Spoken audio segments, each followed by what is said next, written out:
नमस्कार साथियों, आप सभी का हमारे चैनल में हार्दिक स्वागत है। ठीक, रीजनिंग के मैंने 2 टॉपिक कंप्लीट करा दिए। एक कैलेंडर हो गया है, एक क्लॉक हो गया। आज हम लोग पढ़ेंगे डाइस।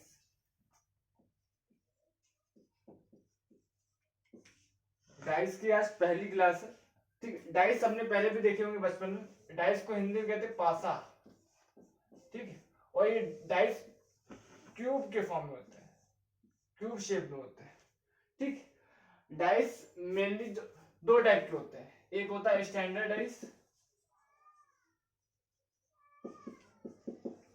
एक होते हैं नॉर्मल डाइस। जो स्टैंडर्ड डाइस होते हैं उसको हिंदी में हम लोग कहते हैं मानक पासा, और नॉर्मल डाइस को हम कहते हैं सामान्य पासा। अब देखते हैं कि इसमें अंतर क्या है। देखिए भाई साहब, जो स्टैंडर्ड डाइस होते हैं उनकी अपोजिट जो साइड होती है उनका जो सम होता है वो 7 होता है। अपोजिट साइड का सम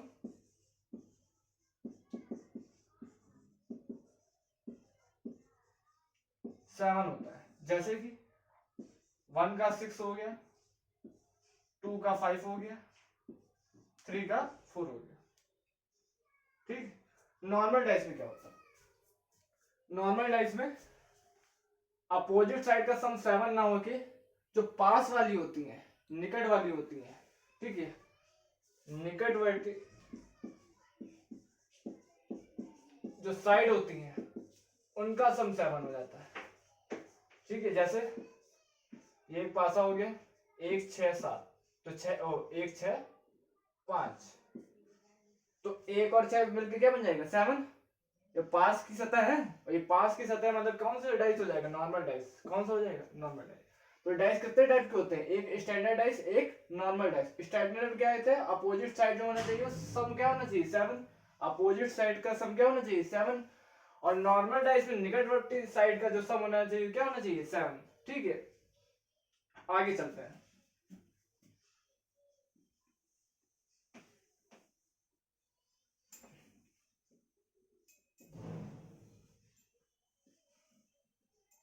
अब इसमें क्वेश्चन कैसे आते हैं इसको देखते हैं। ठीक, डाइस में जो क्वेश्चन पूछे जाते हैं, डाइस में जो क्वेश्चन पूछे जाते हैं वो 5 टाइप के आते हैं इसमें। देखिए भाई, ठीक, मैंने बताया इसमें टाइप आते हैं 5 प्रकार के। ठीक है, पहला देखिए, पहला टाइप ये होता है कि जब डाइस की एक सिचुएशन दी गई हो, जब डाइस की एक सिचुएशन दी गई हो,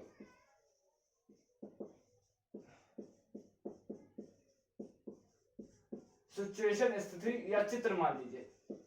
जब डाइस का एक चित्र दिया गया होता है, पहला टाइप हो गया। सेकंड आते हैं जब डाइस का 2 चित्र दिए गए हो, 2 चित्र दिए गए हो। तीसरा आता है जब डाइस के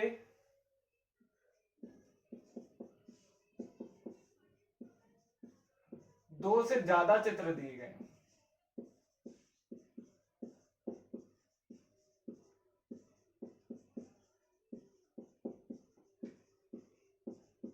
ठीक है, अब आते हैं चौथे की बात करते हैं।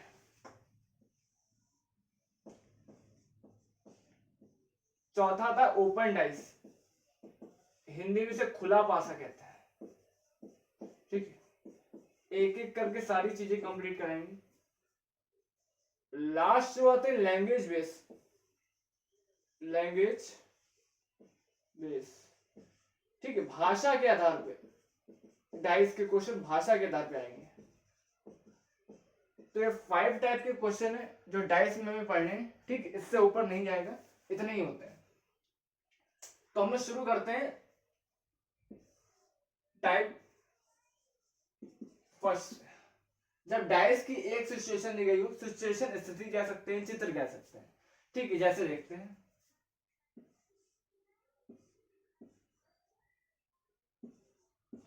1 4 3।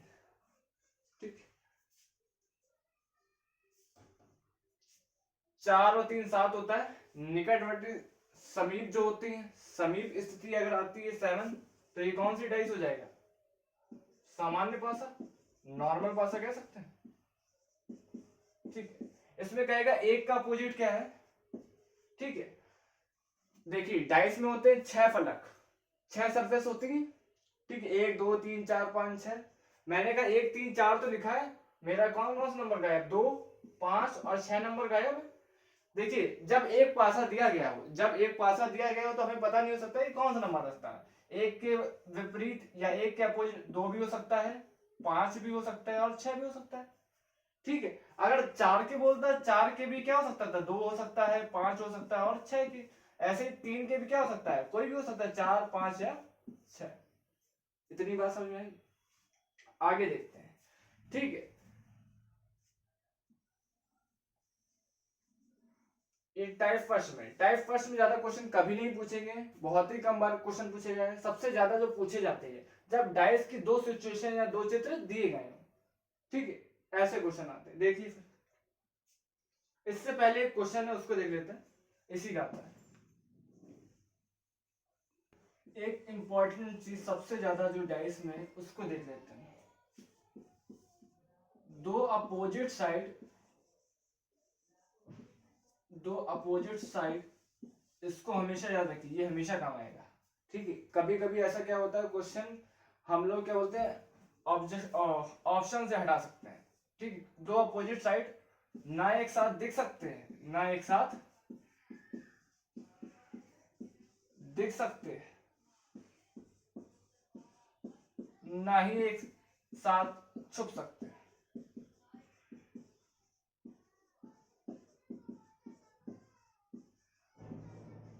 ठीक है, जैसे मान लेते हैं 2 का अपोजिट 4 है, तो 2 और 4 एक साथ ना आ सकते हैं और ना ही 2 और 4 एक साथ छुप सकते हैं। ठीक है, आगे वाले क्वेश्चन भी उसको आप समझ में आ जाएगा। ठीक, आगे क्वेश्चन चलेंगे। टाइप सेकंड में आते हैं। टाइप सेकंड, जब डायस के 2 चित्र दिए गए हो, ठीक है, तब क्या करते हैं? अच्छा, इसमें भी 3 टाइप है। पहला है जब एक नंबर कॉमन हो, जब एक नंबर कॉमन हो। दूसरा इसमें पूछते हैं जब 2 नंबर कॉमन हो जाए, जब 2 नंबर कॉमन हो,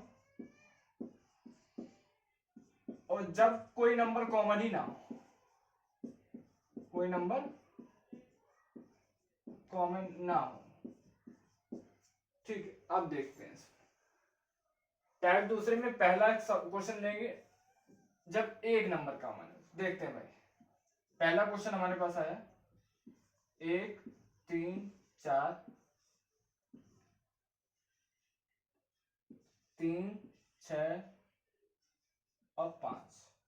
ये पहला टाइप का क्वेश्चन है जब एक नंबर कॉमन है। ठीक है, मैंने कहा एक नंबर कॉमन यहाँ का दिख रहा है 3 और 3। मैंने कहा जो नंबर कॉमन हो उसको लिख ले, जो नंबर कॉमन हो उसको लिख ले, और क्लॉकवाइज चलना है। कैसे चलना है? क्लॉकवाइज। फिर से सुन लीजिए, क्लॉकवाइज चलना है हमें, क्लॉकवाइज। तो 3 से 4 गए, 4 से 1 गए। ठीक है, अब दूसरे वाली बात करते हैं। 3 से 6 गए और 6 से 5 गए, 3 से 6 गए और 6 से 5 गए। 4 का अपोजिट 6 हो गया, 1 का अपोजिट 5 हो गया, जो बच गया वो 3 का अपोजिट हुआ। इतनी बात समझ में आई? जब एक नंबर कॉमन होता है क्या करते हैं? जो नंबर कॉमन हो उसको लिखेंगे। ठीक है, क्लॉकवाइज डायरेक्शन में जाना है। 3 4 1 लिख लिया मैंने, 3 6 5। 4 का अपोजिट 6 हो गया, 1 का 5 हो गया, और जो बच जाए वो किसका हो जाएगा? 3 का। आगे देखते हैं ऐसे क्वेश्चन। ठीक, एक क्वेश्चन और देख लेते हैं समझने के लिए। 2 3 5 5 4 1। मैंने कहा पहले हमें क्या चूज करना है कि कॉमन नंबर कौन सा है। ठीक है, कहीं एक तो नहीं है या 2 तो नहीं है, या बहुत सारे नंबर कॉमन हो जाए। ठीक है, तो देखते हैं। यहाँ पर तो एक ही नंबर कॉमन दिख रहा है, हमने कहा ठीक है उसको लिख लिया। मैंने कहा हमें चलना है कैसे? क्लॉकवाइज। कैसे चलना है? क्लॉकवाइज। क्लॉकवाइज मैंने घड़ी की दिशा में। कल मैंने घड़ी पढ़ाई थी, ठीक है, उसी बेस चलना। 5 2 3। अब इसमें घड़ी की दिशा में चलेंगे क्लॉकवाइज, 5 4 और 1, 2 का अपोजिट 4, 3 का अपोजिट 1, जो बचा वो किसका हो जाएगा? क्या बच गया भाई साहब हमारा? 6 बच गया। इतनी बात समझ में आ रही है? आगे आते हैं टाइप सेकंड में, जब दो नंबर कॉमन हो अब क्या करना है।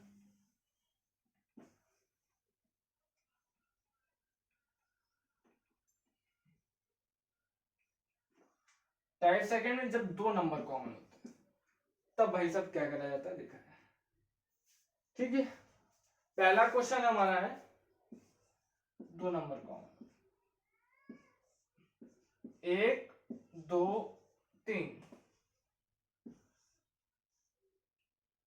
2 1 4, ठीक। सबसे पहले मैंने डाइस देखा, डाइस से मैंने ये देखा कहीं एक नंबर कॉमन तो नहीं है। मैंने कहा यहाँ एक तो नहीं दिख रहा है, मुझे दो नंबर कॉमन है। तो दो नंबर कॉमन है तो उनको छोड़ के जो भी बचते हैं, दो नंबर कॉमन है उनको छोड़ के जो भी बचता है वो अपोजिट हो जाता है। 3 का अपोजिट 4 हो गया, ठीक। अब बात करते हैं 1 और 2 बचा है हमारे पास, इनका अपोजिट क्या हो सकता है, ठीक है।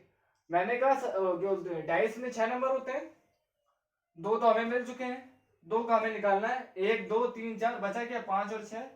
तो एक का अपोजिट 6 भी 5 6 हो सकता है, दो का अपोजिट भी 5 6 में से कोई एक हो सकता है, हमें पता नहीं है, ठीक है। या तो एक का अपोजिट 5 हो जाएगा या एक का अपोजिट 6 हो जाएगा, इनमें से हमें ये निकालना होता है, ठीक है। कभी कभी इसी में क्वेश्चन कैसे पूछ लेता है। अब ऑप्शन बेसिस की बात करें, ठीक है, ऑप्शन में कभी कभी कैसे क्वेश्चन दे देते हैं, ठीक है। ऑप्शन से हमें क्वेश्चन देखना है। पहला है इसी का आंसर कि एक का अपोजिट बताओ, 1 का अपोजिट क्या होगा, 1 का अपोजिट क्या होगा। तो देखो भैया इसके आंसर में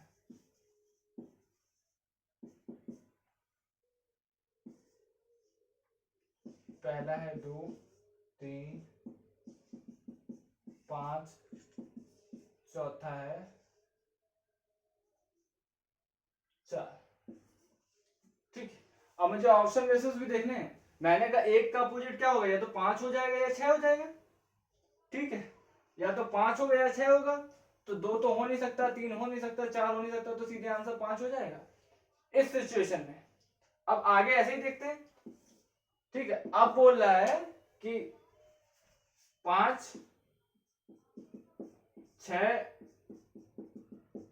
5 6 और सी एंड डी। अब बताइए भाई साहब, सी एंड डी मतलब कैन नॉट डिटरमाइन, ठीक है, ठीक है। तो मैंने कहा 5 है 6 है 5 6। अब आप कहेंगे आपने तो बताया है 5 6 होना चाहिए, यहाँ 5 भी है 6 भी है 5 6 भी है और सी एंड डी भी है। देखो कैन नॉट डिटरमाइन तो नहीं होता, क्यों? सी एंड डी मतलब निर्धारित नहीं किया जाता। मैंने कहा 5 और 6 होगा, ये तो हमें पता ही है ना, या तो 5 होगा या 6 होगा। मैंने कहा 5 कंफर्म नहीं है, 6 हो सकता है, ये भी कंफर्म नहीं है, 5 6 में से एक तो होगा ही भाई साहब, ये तो कंफर्म है हमारा। तो 5 6 इसका क्या होगा, आंसर हो जाएगा। एक क्वेश्चन और देख लेते हैं ऐसे ही, इसी टाइप में एक और ऐसे पूछ लेता है ऑप्शन बेसिस पे। देखो भाई साहब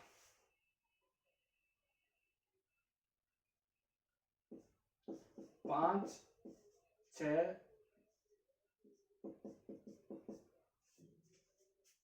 सी and D none of these. अब बताओ इसका आंसर। बहुत ही प्यारा क्वेश्चन है, पेपर में आया हुआ है, ठीक है। मैंने कहा एक ही क्वेश्चन की मैंने जैसे पेपर में क्वेश्चन पूछा जा सकता है, ठीक, ऑप्शन बेसिस पे उसको बताया। मैंने कहा एक का अपोजिट होगा 5 या 6। मैंने कहा पता नहीं करा जा सकता, या तो 5 होगा या 6 होगा, तो मुझे पता नहीं 5 होगा कि 6 होगा। मैंने सीएनडी तब लगते ज्ञात नहीं किया जा सकता है भाई, ज्ञात तो हम कर सकते हैं, ठीक है। नन ऑफ दिस हमें इनमें से पता ना हो, 5 और 6 में से एक ना एक तो होगा, तो ये भी ऑप्शन कट गया। तो सीएनटी बने निर्धारित नहीं किया जाता है, या तो 5 होगा या 6 होगा। तो 5 और 6 दोनों होता है इसमें भी, तो वो आंसर सही हो जाता है। नन ऑफ दिस का मतलब है कि पता नहीं है, लेकिन ऐसा तो नहीं एक का या तो 5 है या 6, तो बिल्कुल इसका आंसर क्या हो जाएगा, सी एंड डी।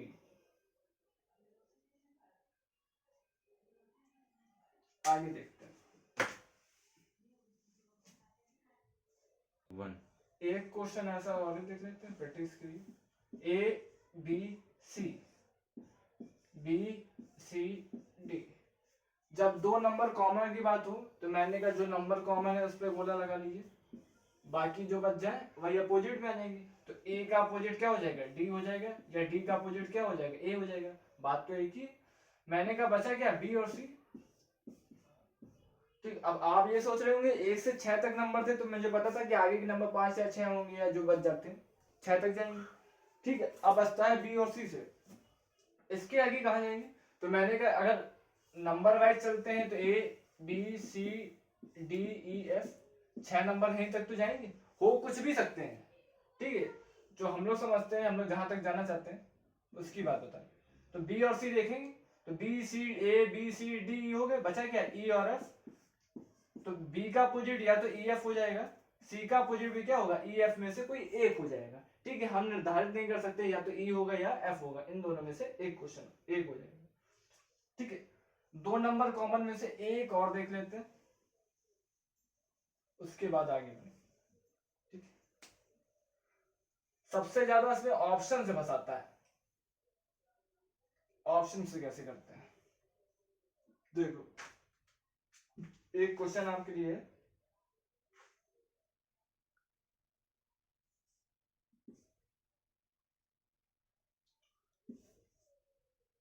तीन दो छह 4 6 1, कौन सा सही है, 4 ऑप्शन दिए हैं। ठीक, बहुत ही प्यारा क्वेश्चन है। अब पेपर में ऐसे ही क्वेश्चन पूछे जाते हैं, ऑप्शन के हिसाब से वो कट कराता है। 4 5 6 3 4 5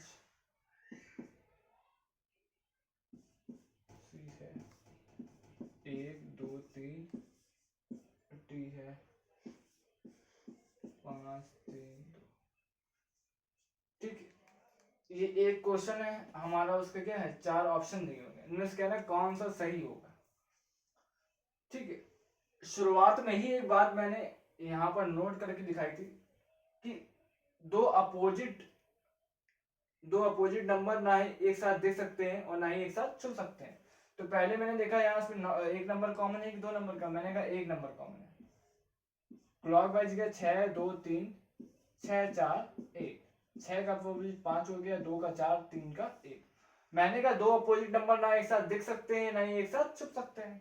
मैंने कहा यहाँ पे 5 भी है और 6 भी है, ये दोनों अपोजिट है और दो अपोजिट नंबर एक साथ नहीं दिख सकते, तो पहला ऑप्शन गलत। आगे आते हैं। ठीक है, 4 और 5 3 4 5, देखो भाई साहब अभी इसको रोकते हैं, 1 2 3 और 5 3 2, इनमें से बताना है कौन सा है। अब लास्ट 3 देखो कौन सा होगा, हल्का सा देखिए करेक्शन है यहाँ पे, ये 4 होगा इधर और यहाँ पे 6 होगा। तो अब देखेंगे तो 6 1 4 6 1 4, मैंने कहा दो अपोजिट नंबर ना ही एक साथ देख सकते हैं ना ही एक साथ छुप सकते हैं। दो अपोजिट नंबर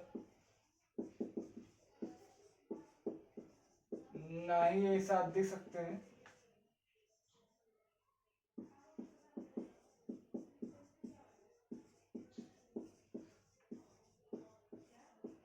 ना ही एक साथ छुप सकते हैं।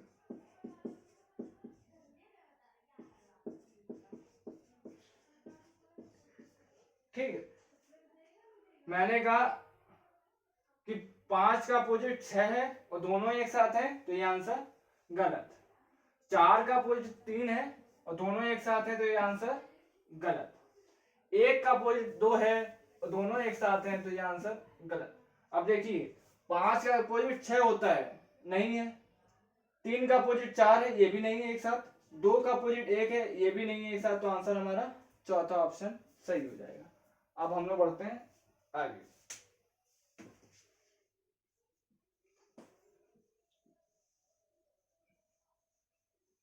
एक ऐसे ही क्वेश्चन और देख लेते हैं। उसके बाद आज की क्लास यहीं पे खत्म होगी।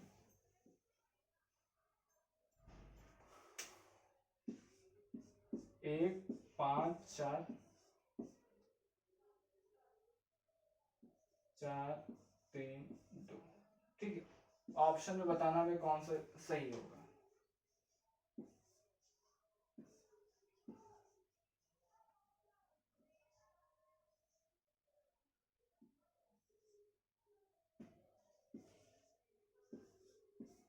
ठीक, पहले हम उसको निकाल देते हैं। एक नंबर कॉमन क्या है? 4, 4 1 5, क्लॉकवाइज चले। 4 3 2, 4 का अपोजिट 6, 1 का 3, 5 का 2 आ गया। मैंने कहा दो अपोजिट नंबर ना ही एक साथ देख सकते हैं ना ही एक साथ छुप सकते हैं, ठीक है। पहला ऑप्शन है 6 4 1, ठीक है, दो अपोजिट नंबर मिल गए, गलत हो गया आंसर, ठीक है। दूसरा लिखते हैं, अब आप बताइएगा 1 5 4 4 6 2 5 2 3, ठीक है। 5 2 3, 4 का अपोजिट 6, आंसर गलत। 2 का अपोजिट 5 है, आंसर गलत, क्योंकि एक साथ दिख नहीं सकते। आंसर क्या हो गया हमारा? ये 1 5 4, ठीक है। इस प्रकार टाइप 2 भी हमारे क्वेश्चन खत्म हुआ, ठीक है। जब दो नंबर कॉमन हो, एक चीज बची, जरा सी वो देख लेते हैं। जब कोई भी नंबर कॉमन नहीं हो तब क्या करते हैं?